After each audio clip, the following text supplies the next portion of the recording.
What up, everybody? What up? What up? Thank you for What's joining up? us again. Yo, Freez love, Linda Hamlin-Denton. Welcome back to Freeztalks. Yes, and we're at 107, and I think we need to explain this whole number. 107 is just the number of the episode. It is our 7th episode. A lot of times in entertainment and other various crafts, Here you go. people will use a 3-digit number. So they might put 007, or they might put 107, as we did, or they might put 700, and then the next episode will be 800, and then 900. This is all different ways. And in this case, the 1 represents the season. Aha, see? Aha. The Season 1. one. So this is season 1, episode 7. There we go. Because I know there's a confusion. There's a lot of people who's like, look, I'm looking for the other 100 episodes, The God lost episodes. Right, and I wish I did have 100. Matter of fact, I do have 100 episodes. If you'll send a check, I'll send it to you. Yeah. Take a weekend and make it. Right. We have a guest. This is our first time having a guest on Freeztalks. Yay, our inaugural My guest. brother, Yay. Mr. Dwann Brown. Woo, woo, What's woo. up, y'all? Welcome, Dwann. Dwann Welcome. Brown is a comedian. He's a native Californian like I am. Yes. Yes. He's a different generation of native California. Like he's a Kobe fan, and whereas I'm not. Yeah, see, and that's like some real LA. Right. Some LA. I got a lot of people in my era that's just like, yo, I'm with you, Freez. The Lakers right now is in upstate in Golden State with Jerry West. That's the Lakers. There you go. That should be the Laker team that's in LA right now. But then there's new guys like him. But look at how he's looking He's at looking you. like, I can't believe he's saying this. But y'all listen to the news too much. That's the problem. Y'all believe everything ESPN I got a says. sports guy that's gonna come on the show. He gonna answer. He believe me. I'm a sports guy. Tell him to talk to me. Right. Oh, And see, another thing about Dwann that is wonderful, he's also a mental health advocate. And has worked in that field for how many years? It's like been 10 plus. 10 plus. Well, I've been working with children total since I was 14, so for 20 plus years. Right. But in mental health specifically, 10. And that's like mental health is like, a big thing. Yes. That especially for the Black community that gets ignored or pushed under the rug or but today people are talking about it more because We're relaxing. It is, and my thing is, it affects my family. I have family members suffer from mental health. Yeah. And that's not uncommon. Right.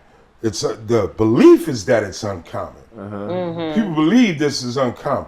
No, it's very common. Right. And in our community, we don't deal with it. Right. We don't because, and I understand why. A lot of mental health and getting better through mental health, getting your mental health better, a lot of it has to do with trust.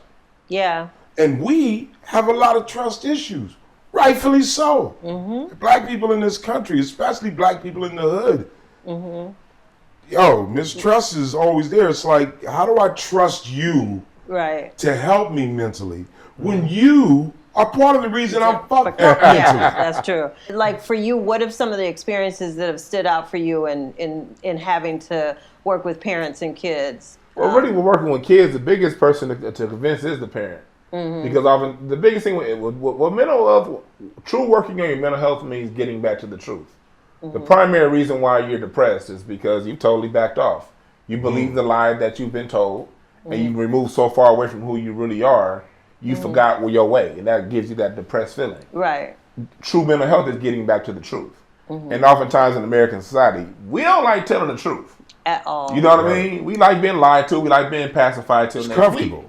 It's comfortable. It's gotten to where being lied to and living in the lie is comfortable. And so it's hard for a parent to say, hey, my child may have true dyslexia. My child may be bipolar. You know what I mean? Because if the child's bipolar, then you might be too. Or somebody. True dyslexia is a mental... dyslexia is a thing, but it's not a... I'm dyslexic. Yeah. I'm dyslexic than a mother. It is. Yeah. I don't see it as a health problem. All dyslexia is you don't see and learn the way they try to teach you. Right. Right. That's really all it is. You still can pick it up. Right. You know what I mean? But like the X may look like like for me, how dyslexia showed up for me on a Scantron test A, B, C, D. I'm in my head, I'm thinking D, but I mark B. Okay. You know what I mean? Okay. So, but it's accommodations we can get you through my company, Breakthrough Advocacy Services, if you're in LA. Hello? You say it again. Breakthrough Advocacy Services. Breakthrough Advocacy Services. And we'll put your info up on the I'll screen. put the info up later on, yeah. And basically, because in the IEP, these things, you can get these accommodations for your child addressed. Mm-hmm. You know, every child has a right to learn the way they learn. Yeah. The school has one general way of learning, and if they don't fit into this tight, neat box, they sort of get outcast and pushed away. And so for a parent, going back to what you was asking me about parents, they thinking that their child, something's wrong with their child when they really have to understand there's nothing wrong. There's just something that's not matching the box, and it can be addressed. Right. It's something that's not matching your ideal of them, but maybe if you get to know who they really are, you like that person better than the person you think they are. Right. So it really is something of, like I said, going back and getting to the truth. Right. And you have to be willing to What do about that. for you? Like, so how did your dyslexia present itself? In school, I was listed as gifted. Okay. So and you are. I'm gifted than a motherfucker. But let me tell you, I was in gifted classes. Mm-hmm. Okay, now, for me, this was a problem. Because when I would go to the gifted classes, there would only be one or two other black kids in that class. Number one, we gotta talk about that. Be a lot of white kids, a lot of Asian kids, and only one or two black kids. So I would be leaving my homies, and these dudes would be in remedial. Okay. Some of them. But here's the thing, motherfucker, I know this nigga's smarter than me. Right. He's already proven this is a smart homie. Mm-hmm. He's in remedial and I'm in gifted. So, and I'm separated from, it was a lot of other issues that had nothing to do with what was supposed to be going on for an education. Okay, you're a gifted student. We're going to put, they exposed it. It was a lot of stuff that I was exposed to that was cool. But back to what you were saying, I wasn't in a situation that supported it. It was like, okay, you're gonna go and you're gonna do all of this stuff, but your study habits are not gonna be there. Right. You're not gonna develop any kind of study habits. Right. It's because that was not my motherfucker. I was in a household where a father was sick. It was you were needed to help lay out medicine, help somebody rehabilitate, help take blood pressure. School was like, those are the books. As long as you're not falling too far behind, it's okay. And this is, my parents loved me, but they weren't equipped. Other priorities. With other priorities that were real priorities. Yeah. But did that happen a lot? So especially with children of color, that when they go into a gifted class, less is automatically expected of them, or they're just thought to be a little bit less in regards to the fact that they are of color? Let's break it all the way down. What the gifted program is and what the special education is. Is legalized segregation.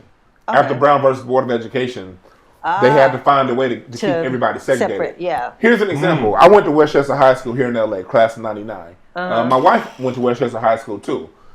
Here's how it works. If you're other, when I say in a predominantly black school, anybody who's other than black, they're automatically going to be put into the gifted program to segregate them from the black students. Really? The black students generally have to test into gifted. And those tests, they don't tell you when those tests come. You gotta have to have a parent or somebody like me at Breakthrough Advocacy Services who knows when these tests come and how to get these tests to your children, how to pass these tests. And then you have general population class, which is going to be the majority of the school, and then you have special education. And what I find as an IEP advocate, the smartest of the smartest are put in special education. They find out. You got to understand the school to prison pipeline is real. For real. They know by the second grade where they want to send your child. Your child that's generally the A student, the person that they're going to promote into, they're going to allow into advanced placement and things like that. That's the one they want to know. They know is going to follow directives. School is about who's going to follow these sets of rules, not ask any questions, and do their best. If you come off as the kind of person that's going to challenge things, if your child has a dominant personality, if your child has an outgoing personality, and if they're black, they're going to do everything they can to stifle that. Wow. You know what I mean? And so, for instance, there are elementary schools now here in Los Angeles, California, they have a white line. If the child, yes, plenty of them. If when the children are on the yard, if they deviate from the white line, they get a consequence. What does that set in their mind for? You put 2 and 2 together. Prison. Oh, yeah. Right. And so the child that's sort of out there like that. I had this white, you had this? Yeah. In Pasadena, I went to Altadena Elementary. Crazy. Yeah. Yo, they're letting lines. you know. And so what they're doing is, by middle school, that's when they start the honors, and then by high school, that's when you get advanced placement. Those who have followed the program, didn't question too many things, got good grades, they may be allowed to go into advanced placement if they're black. If they're an other, they'll just automatically get put in those those classes. The difference between advanced placement and regular class is the readiness of the teacher and the class. Okay. It's basically a teacher that has control of the classroom and children who want to learn. All children want to learn, but when you put them in a classroom of 40, 45 kids, Right. have a teacher that doesn't want to be there, you know what I mean? And then you slow everything down. The first 20 minutes of class taking attendance, the children who want to learn get shuffled into that. Right. And then going back to the dominant child, he's down in special ed, or what they call non-public schools now. Non-public schools, a whole thing that's created for children like with autism and mental health issues. Right. What you find is 90% of the school is populated by black boys who are perfectly fine. They got put up in there under behaviors, under what's called OHI, other health impairments. Because for an IEP, you're supposed to test into it academically, but if you don't test into it academically, they can just give a vague term called other health impairments. Right. And I know I'm talking a lot, but I'm preaching to a lot of parents out there. Yeah, I hear you. Because they got children who are under this. Yeah. And under OHI, they can then say, okay, your child had got into a fight. He probably got picked on. For one example, I had one child who was getting bullied. He beat up the bully. They handcuffed him in the 5th grade, put him in a police car. That's crazy. And then put him in a non-public school. 3 years later, he's in the 8th grade, still in the non-public school, getting the same packet of work he was getting in the 6th grade when he was put in there. Every year, there's only one curriculum. And, whatever grade you're in, you're going to get that. Same. The whole theory of these schools is to get you in, stabilize you for whatever you need to get stabilized on, whether it be if you're really behind in English or whatever. Stabilize it, get you the extra help, and then put you back in the mainstream. So I'm saying this because these schools are 95% populated by black boys. Right. And then what you find is for your Asian kid, for your Mexican kid, for your white child with means, they truly have autism. They truly have Down syndrome. They truly need one of these special needs schools, but they can't get in. Why can't your child with autism get in? Because a slot is being used by a black child who really doesn't need to be there. Right, but he got a good left hook. But he has to go there, but he got a good left hook. He got a good left hook. So this is the crisis. He knocked out a janitor. He put him there. Working in mental health, I saw a strong correlation between behaviors and school placement. Right. All these kids with these aggressive behaviors, I'm going to their school, and they all in these. I had never heard of a non-public school. Like, what is this? Right. So you're saying like the whole white line thing, like you in your experience with? It was just that era, and we're talking 78, 77, 76. That era, everything was lined up. You had to line up here. You had to line up for equipment. You can't go out of this. There was a boundary on the playground. Right. You can't go over there. There's a teacher on the yard with the whistle. All of this shit is just like the main yard. Yeah. And it is like the main yard because you got groups of Mexican kids over here, groups of black kids over here, groups of white kids in the pergola. Get your lunch on that tray. Scott and Todd are in the pergola. Right. And then the lack of, you're not encouraging that creative thought, that individual personality, that, the green apple, basically. It's like, let's keep you all confined and conformed into one box. But see, it's so common you don't even think of it. Yeah. You don't think that this is it. Yeah. I'm being programmed. Now I'll be 53 come this week. Right now, man, so much has gone on with school, and see, we were the beginning of it. Yeah. Mind you, all the gangsters was in Meadows' class and Woods. All the Mexican gangsters, all the black gangsters, everybody was in Meadows. At Meadows' class, boy, that's where it used to go down. Right. Now they don't teach it.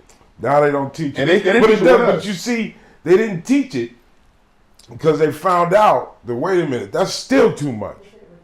They're learning too much, because I know how to operate a lathe. I know how to pour aluminum and cast the mold. I know how to do all of that. Right. And that's I'm pretty average. Right. Everybody from the hood, all the gangsters know how to do metals. Yeah. And woods. Woods was the other one. Metals and woods. Yeah, we had but wood. I took a drafting class too. Straight F. I got an F, and drafting was doodle time to me. Well, and he had the same. I had my boy, Mr. Heck. Mr. Heck. He was also the drafting teacher. Mr. Heck was a cool teacher. And think about it now, though.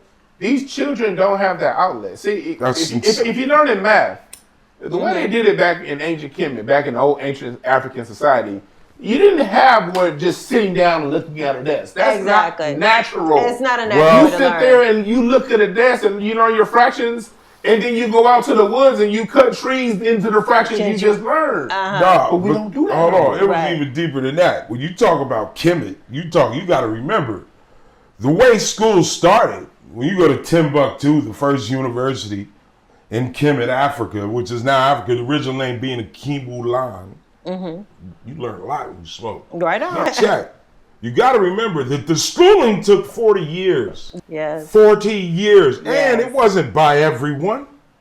Right. Nah, the family, hey, this one here, this nigga's stacking blocks already. All right, that's who goes to school for this family. Rest of you motherfuckers gonna be chopping wood or whatever. Right. Whatever. It was broken down so that every education on a mass level. Who the fuck even said that works? And all of the great thinkers like Socrates and they did study that, but they may have gone 5 years or 10 years. Exactly. They didn't finish the whole 40. They didn't do the 40. Right, exactly. Yeah, They didn't do the 40. Because you had to understand masonry, music, medicine, arts. You had to say art. You had to understand it all holistically before you can come to the people and say something. Exactly. And you keep cutting out all those programs from PE to music to all of those creative outlets. Yeah. So I always say one of my schools are going recommendations to parents is to, the school's not going to make your child holistic, so that it falls on you now. Yeah. And another thing I would say, sometimes on the other end of the spectrum, don't over-program your kids. Your kids' time shouldn't be scheduled all day. Right. They have to have some free time to learn who they are. Right. The helicopter parent that's they like this activity, this activity. Right. Give them some time to steal some. You need that time to steal pomegranates. Yes. You need that time to fucking light M80s. Right. Yes. You need that time to fucking kick open the roof of the canteen at the school. You need to throw grapefruits and sheriffs. As a kid. There you go. As a kid. I mean, that's the kind of shit we grew up doing that's gone. Right. And that's heavy. Give them their childhood so they don't have to relive it in adulthood. Right. But see, nowadays, though, we could talk all of this when we all know that everybody's right here. Everybody's pomegranates. You know what I'm saying? I mean, it's a double-edged sword because I think there's so much more information that enlightens and inspires us, but especially with the younger generation, that's all they know. Like we know both sides, but that generation is just here. And you know what I find? Here's my help to combat that. One thing I see a common thing parents missing is they separate themselves from their children. You know what I mean? They don't bring them into the real world. You got to understand your children's come through you. Yeah. You're supposed to be preparing them from day one for life long after you're gone. So, for instance, we talking about math. We talked about math earlier. When it's time to pay your bills, bring your children along. I'll tell you, bring the children into the conversation. Tell your kids this too. Say, now look here. This how daddy do it. All right, now this is the phone company bill. Right? Now, what we gonna do? Now, I know you could do this on your phone. Yeah, but you could also do it this way. This is called the fiscal way. It's physically here. Okay, we take a check. That's phone company. All right, what's that say? Kids gonna see it and say electric company. Exactly. We take the check written to the electric company and put it with the phone company bill. Add them up. Yes, you don't have to add. You're getting ahead of yourself. That's how you do. This is going to buy you some time. Right. All right, now you got the electric company bill with the phone company check. Now, let's see. Oh, yes. Hand me that envelope. What does it say? Water company. Bring it here. Put all that in the water company envelope. And we send it off to be paid. And they're going to say, this doesn't make sense. Precisely. It doesn't make sense that this shit costs so goddamn much. But listen to Dad. They say you must pay the bill. They didn't say which bill.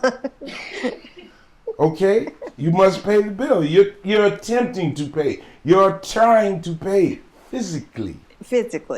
I call that organized And I don't chaos. care because what I call that is game. Yeah. And I've done this in my comedy. That's a part of my comedy, yeah. But it's all real. Game. Yeah. Ghetto attitude, manipulating environment. Yeah. And what I mean by ghetto attitude is not ghetto attitude. Right. Like, Not ratchet ghetto. just ghetto attitude to survive, man. Yeah. Don't trip over none of this shit. Yeah. Don't feel bad. Right. Don't feel bad in your personal body because you cannot do this silly bullshit that they have you do. Right. If they want to get silly, you get silly right with them. That's what I say. That's what, hey. Right. Because you are going to pay the bills. They're not going to kill you. Yeah. They're not, and no, credit, that shit is a, shit is a fucking, you can buy it, baby. Right. You want good credit?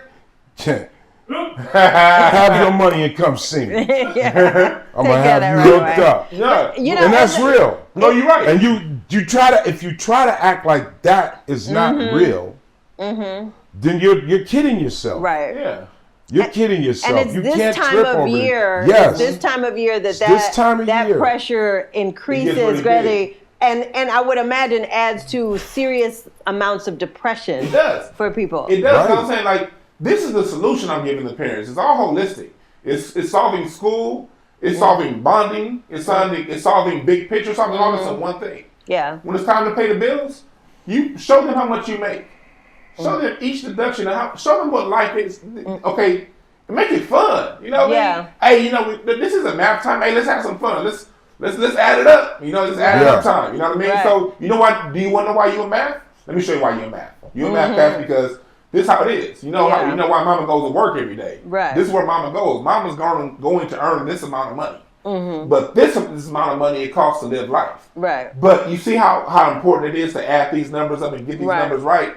Now go back to math class and work a little harder and get to understand math a little better because you're going to need to use this the rest of your life. Right. Right. How do the holidays affect you? Do you ever? Oh man, I don't. Hey, they're cool, but I don't trip off that shit. My mom and pops were, due to my mom's religion, she wasn't. They didn't celebrate Christmas like that. They look at Christmas in the spiritual aspect. Right. That's how it's raised. Okay, Christmas is celebrating the birth of Christ, which didn't happen in the summer. Okay, but this is the day. But nonetheless, it was a commercialized thing even then. Hey, that's something you honor. That you honor that. And you pray and you focus on spirituality and your connection to God, and because that's what you're celebrating. Yeah. If the material side, nah, man. It's a turn my off. parents, for some years we had it lovely, and then just like, nah, we're not celebrating this year. Cause I'm not, and they explain like, really? Not with gifts. Not with gifts. Right. Yeah. But so it's like half of me is like, damn, chestnuts roasting up, silver bells. You like that shit? Yeah. But that's all programming to Yeah, make it your ass is. spend money and feel a certain way. fucking way. And it's a trip. Like, because I would go to New York, boy, when you have Christmas in New York and the City highlights. It's magical. Yeah. You know, the motherfucker chestnuts roll. You smell the motherfuckers on the street. Store windows. Yeah. And all the, Ooh, the capitalism is thick, baby. Oh my gosh. And you just be like, Merry Christmas. Merry Christmas. Merry Christmas. Merry Christmas. Okay, fellow. Merry Christmas. You feel it. Yeah. You get caught up. Yeah. And not being able to take part in that is fucked up too. Right, You feel that. Right. But then you really gotta pump your brakes. You gotta pump your brakes. Yeah. Yeah. This is if you're feeling that way, it's because they got your bitch ass feeling that way. Right. Right. You fell for it. Right. Right. You know? Right. It's like What- Zuzu's petals. Yes. Zuzu's petals. An angel And got there fucking- every time. Every time a bell you rings, bell, an and the angel's kids ring. get their wings. Whoa, Yeah. Isaiah. What is his name? George. It was Wonderful Life, right? Wonderful. Was it Wonderful Life? Is that the movie? Yeah, it's a Wonderful Life. But it was George. I hate all those damn movies. Yo, but you see. But they make you feel a certain way. They really make do. you feel a certain way. And those ways make you just say, fuck money. It's Christmas. Yeah, somebody's giving that away. But okay, so And that's game, baby. Right, it is game. And it's capitalist that shit game. makes me, it makes me mad. Like, yo, man. Yeah. Come on. What are some of the ways people can try to combat that in regards to not being overtaken by, the programming and just be able to celebrate the season? Remember, this is a time of take it in the context of what it is. It's a time of celebration. It's a time of the season, and no part of celebration and fun includes 2 years of credit card debt. Right. You know what I mean? So we have to understand the context. We have to always go back to the context of what it is. Mm-hmm. Let's celebrate. Let's have a good time, but don't do it to ourselves. Mm-hmm. And then teach that to the children. Show it. Time and attention. Mm-hmm. That can replace everything, because that's truly, you're going back to their animal needs, their human basic needs. Time and family time and just. And I ain't talking going to the movie, because going to the movie, you watching somebody else do something. I mean, play Monopoly. That shit take like 15 hours. I'll tell you what you do. Get your motherfucking rakes and buckets and get out here and clean this funky ass yard. And that's what you need Dad in the house for. Yeah, that's what you need Pops in the house for. Get this funky ass yard together. Get all this shit. Matter of fact, all this shit on the curb. Get that shit too. Get the But that ain't our house. You live on this goddamn street, don't you? It is your goddamn house. Parents, teach your little 8-year-old boys to pick up the neighbor's dog shit. Right. Yeah, Get their asses out there. Get out there. Get your ass up and clean. Get to cleaning his house. Right. All of that kind of shit is good. Right. Yeah. You can't. The thing is, the big mistake, the big thing people do is they take. Parents, you always have to remember, you can't take. You always have to replace. Yeah. You can't just say, take this one week. No, you got to replace it with something. Mm-hmm. Because if you don't replace it, they're just going to do whatever you're taking behind your back. You can't be there all day. Yeah. And if you're a helicopter parent, you set yourself up to have a child, to have an adult that won't be able to take care of a helicopter parent? Yeah, they hover. They just hover. They're everywhere for everything that they do, and they got. Or a parent that needs to back the fuck up. Yes. Or that. I used to work. I used to work at the bank, and I remember I used to open up new accounts. I remember seeing like 29-year-olds come in with their mama saying, "Isn't that crazy? Should I get the gold account or the free account?" Right. Nigga. Right. I mean, but helicopter parent. Yeah, so I want you to understand. Helicopter parent. Hey, ladies. I'm from Los Angeles. We don't like helicopters. Take that fucking leash off your kid. Right.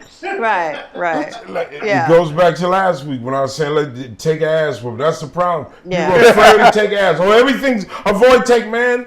You learn. Yeah. Let your kid get his ass whooped by other kids once in a while. You just afraid, I'll break his jaw. Let him see what it feels like. I bet they'll only break it once. Right. Yeah. Let him go to the park and play basketball. Yeah. Let him go play caroms. Hey, caroms was a shit. What's Exactly. caroms? Exactly. It's a man's sport. Shit. Back up. What is it? Now, caroms is like at the boys' club or Rec center is all it is. When it's raining outside, that's the rec center game. All it is. When it's raining outside, that's the rec center game. All indoors. Caroms is a board game on stick. It's a square, and it's like 4 pockets in the corner. Yeah, it's 4 pocket. And you don't have a ball, you have like a fucking... Like checker pieces. Like checker pieces. Red and black. They really are caroms pieces, unless you go to a bum-ass boys club where they lost all the pieces and they got to use checkers. It's always some kid named Vernon losing the shit. Exactly. A Vernon. Vernon always fucking up everything. There's always the nigga named Chauncey that stole them. Chauncey, you thief niggas, man. Watch out for Chauncey. He'll steal the carom pieces. But you got a stick. Okay. And you gotta, it's like you gotta knock your thing in the, it's like, in New York they got Scully. In New York, Scully. Scully, okay. that's, I don't know how to play Scully. I know New York is, yo, Scully, they make their Scully piece and it was a game. It sounds like caroms on the street. And that's how they did their thing. But we did it with pieces like a pools, but not a, but caroms, there's no kids know. This was so common. I mean, this was common. You put your piece up there, that means you got next. Yeah. That's universal. I don't care from Altadena to Pacoima to Gardena to Watts. There's caroms. You got next. There's nothing like that no more. No one's, and I understand why. You learn how to defend your space. And it's being negotiated amongst your peers. There's no adult standing over you saying, y'all working this shit out. Like, no, it's not your turn. Don't even trip. Don't come over here starting no mess. And grown people be getting in the way too much. Yeah. They be like, dude, like children are learning. Like they will fight, they will argue. But that's the age to do it. Yeah. Right. You know what I mean? You do it then, so you're not doing it when you're in your 20s and 30s. Or you learn how to be more responsible with it, I guess. And we have to learn how to, resist the dominant thought. Because you have to understand, these are a few people who control a lot of things who don't want people objecting to their bullshit. So they're nurturing your children from early age. They're the ones coming down saying, no bullying. They're the ones coming down saying, don't do these things. No. Right. All these little tussles and issues children have, it's part of nature. Like, it happens, every animal does it. Like, they need to learn that. Yeah. Like, they need to go through that. So how did you all deal with bullies? I mean, because, bullying, listen, man, bullying, that's one of my biggest gripes is this. No bullying. But see, listen, man. I dealt with bullies. You dealt with bullies. I did. You dealt with bullies. Yes. Hey, the day that you stopped, that feeling, your child deserves to feel. Yeah. Yes. Because they will carry with them the rest of their life. Because let me tell you, all of that bopping the kid in the back of the head and the bullying, and then the parent comes in and defends that kid. Well, guess what? The parent's not going to be there all the time. And another kid's going to see that and say, that's a little punk kid. And next thing you know, bullying, and I know what you're saying with the bullying, but see, they done made a trademark and they got some more money to get some bullshit ass. Yeah. It's game. Yeah. It started with this dude, to me, this is when I first started here, when that guy was filming his son on the bus and the other kids were picking on him. And it was very sad. It was very, very sad, And you filmed that, and you just said, this is what happened to my son when he was getting bullied. And it's like, my thing is, motherfucker, how dare you sit there and hold the camera while that shit's going on with your son? Right. That's bullshit to me. I can't do that. I tell you what, you're showing he's seeing you film this shit. So he don't know what to do. You're more damaging than any one of those kids. And I tell you what, I don't give a fuck if you are a kid.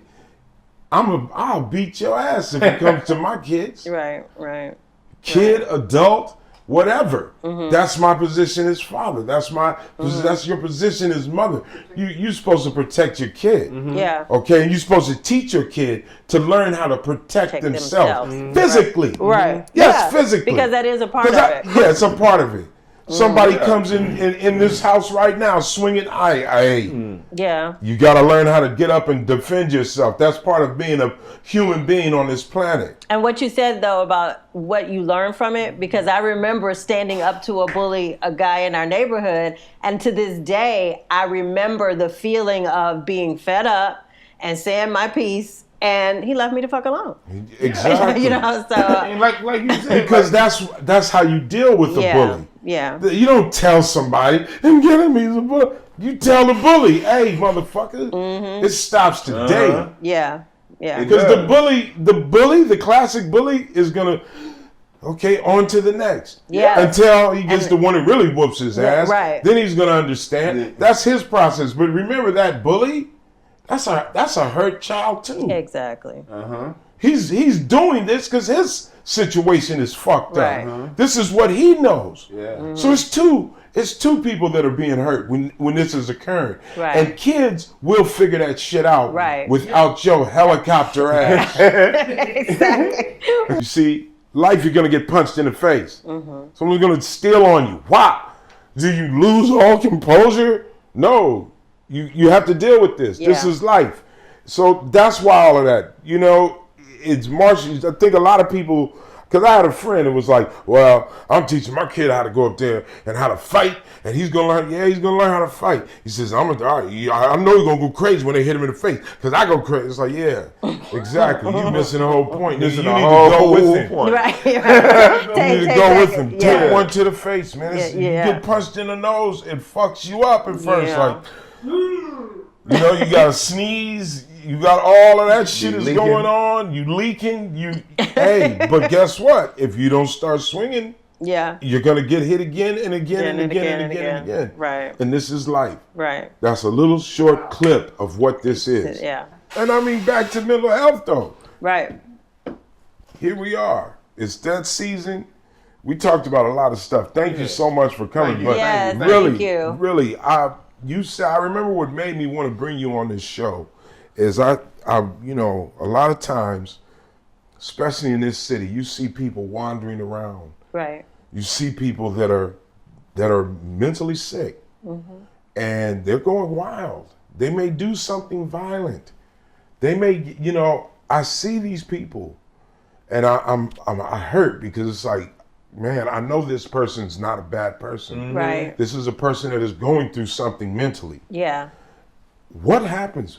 You call the police on these people. I'm afraid, especially if I see a black person that is mentally ill, that is doing something that I'm like, man, if the police come, they're doing something right now that may get them killed. What can you do? What can we do? Because I remember what really shocked me is you said they do have police for mental health. They do. LAPD has a new pilot program where they train certain officers. And every county has like an emergency response team. So if you see someone you think that may be having a mental health breakdown, you can call what's called the PET team, PET. Each city has their own emergency response team. They have a few beds. They don't have a whole lot of vans, but they do come out. Right. So that's one thing you can do. Okay. But then there needs to be that awareness on the police's part to accept that is that situation and call that in. And call in, and the police can do that. Yeah. We know when someone is having a breakdown, but we can help the police officers in that way in how we frame the narrative when we call 911. Right. Good stuff. Yeah. Well, thank you. Thank you, If man. you want to get in contact with me right now, do it on Instagram because I have a website. Give me info, on Instagram at Dwann B, DWANNB. My website breakthrough is coming up. I have the domain name, but it's not live yet by the time this comes up. So I want y'all looking it up saying, hey, he ain't there. But it will be breakthroughas.com. Okay. It'll be up by the beginning of the year, January 1st. Okay. But breakthroughas.com. But for all updates, Dwann B, DWANNB. And I got a lot of new stuff coming up for you. So follow me on Instagram and I'm releasing all the information. Okay, and we'll put your information there for everybody. Yeah. Thank you. Very valuable and insightful. Yay. Thank you, homie. Right Thanks, on. brother. And do you have a health tip as we wind this down? Yes, I have a health tip of an exercise. Okay. Like, this is the upper body, all upper body shit. All right. But I have a friend, man. His name's Stonewall. Stonewall. Yes. Stonewall's it's my brother, man. You know, like, see, Stonewall was the name of a Confederate Andrew general. Stonewall Jackson. Yeah. Now my man, he's a brother, and he likes being called Stonewall because Stonewall was a hell of a general. I've tried to explain to him that Stonewall was Confederate. He said, "Yeah, I don't even care. I know that motherfucker. You couldn't stop him." Well, they did lose the war. They lost the war, but Stonewall did not lose. He won all his battles? He won all his battles, Okay. according to my friend. According to your friend. He don't care. My friend's a boxer. Oh, okay. You know. For a while now, huh? Yeah, you know. Okay. But let me tell you, my man looks like somebody chiseled him out of fucking granite. Okay. He gets a lot of work where he doesn't have to talk. Okay. Like a lot of just kicking at work, posing and stuff. He gets work like that. Okay. And he tells me, you know, he said, "Yo, they paid me a lot of money, and they told me." Does he don't really talk like that? Yes, exactly like this. And when I first met him, we was working construction, and he told me he was a boxer.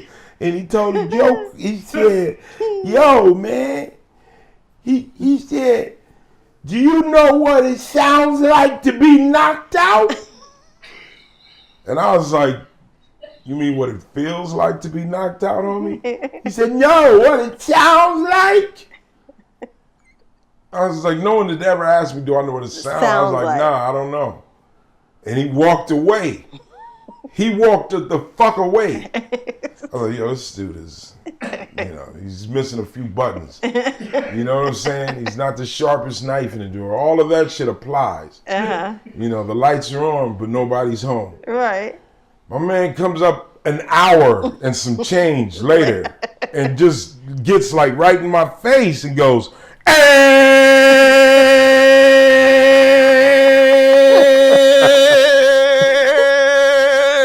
5, 6, 7, 8." I'm like, "What the fuck are you doing?" He says, "That's what it sounds like to be knocked out." So I'm like, yo, man, you're something else. He's like, "Yo, man, let me tell you, you a big dude. I can get you right in the gym. I'm telling you, I'm a boxer. I can get you right. Come to the gym with me." I was like, yo, I don't play that gym shit, man. I don't spend money at no gym. He said, "I don't spend money neither. I just go in and I start working out. And they come and ask me. They be like, hey, do you belong in the gym?" I said, "I don't know, motherfucker. Do I? Do you belong in the gym?" And they can never answer yes. Like they should be there and I shouldn't. Right. Because I have a body to maintain. That's how he talks. And he's 56 years old, but he looks like he's 26 because that's the age Jesus was when he died. And he said, "You shouldn't look older than I am." So there it is. That's why I take prenatal birth pills. I take those. Okay. My man Stonewall take prenatal pills. He eat a handful of chia seeds for breakfast and maybe some other kiwis. Shit. Nah, fuck that. I eat that for lunch. But I eat 5-6 times a day, but nothing bigger than my fist. Right. And he's a boxer, and he's physically fit. So he taught me this. He said, "This exercise, because you an actor, you know, you black, you want to look young forever. So these are the exercise. Okay. Do this 50 times every day." Okay. And that's the exercise. 50 times. And it does what? Then, it's kind of keeping us all nice and tight. Getting the giblet. fucking, you know, all of that? All of that? You want to get rid of the war? You know, the Ronald Reagan? Yeah, 50. All of that. Yo, I don't keep that right? Okay. Right. The other exercise, then you do circles. Okay. To each side, but you got to do 10 And 10 one way, and then 10 the other way. If you try to do 50 in 1 second, you'll fall over. So you got to do this way, then this way. But do the full circle as much as you can. All the way Then around. you got to do 50 look around. 1, 2, 3, 4, 5. Do 50 of those. Okay? If you do this is real exercise. You could do it. You could do this at a stoplight at your desk. This is true. Yeah, Right, you can do it anywhere. Everywhere. Right. You could do it in line at the grocery market. Right. So after you do those, then you do your face. And what you do is you go real tight. So scary. And then you go out and then make your face go in 50 times. That'll keep all your face. Your face is a muscle. Right. These is all muscles. I work out my whole body, Freez. That's what he told me. And I do this shit. That shit it works. You feel it in your face. Your face gets tight. All of this shit will have you right. Okay. Then you do your hands. Yeah. Just like this, your arms, your forearms, make some squares. Do 50 of those. Switch arms, 50 of those. Right? Right. Then 50 of these. This is just simple. No weights, no nothing. Okay. Just doing this is all sitting down shit. Right. Okay. That shit seems silly. Do that shit. Do that shit. Be consistent with that for a week and watch how you feel. Right. All right. As kids, we do this shit. Mm-hmm. We do everything. Right. And then as adults, sit down. Yes. Sit your ass down. It's like, no, Be still. I gotta be free. Just what you say. All right, well, there we go. We've got mental health awareness going on. We've got our health tips, our exercises, and that's gonna wrap us up for 107, season 1, episode 7. And that's episode 7, Stonewall. Cause I'm watching. And make sure you're liking and subscribing because we are still trying to hit 1,000. And we're close, so we need everybody to like and subscribe. Please, like and subscribe. For those of you that have, I know a lot of those fans that go all the way back, right. 5150, yay, all the way back, the house party, all the way back, whatever. I thank you. We thank you. We thank you because we know you've been telling your friends and all of that because we see it. Yes. So thank you. Enjoy the ride with us. Yay. All right. Thank you. We'll see you next week.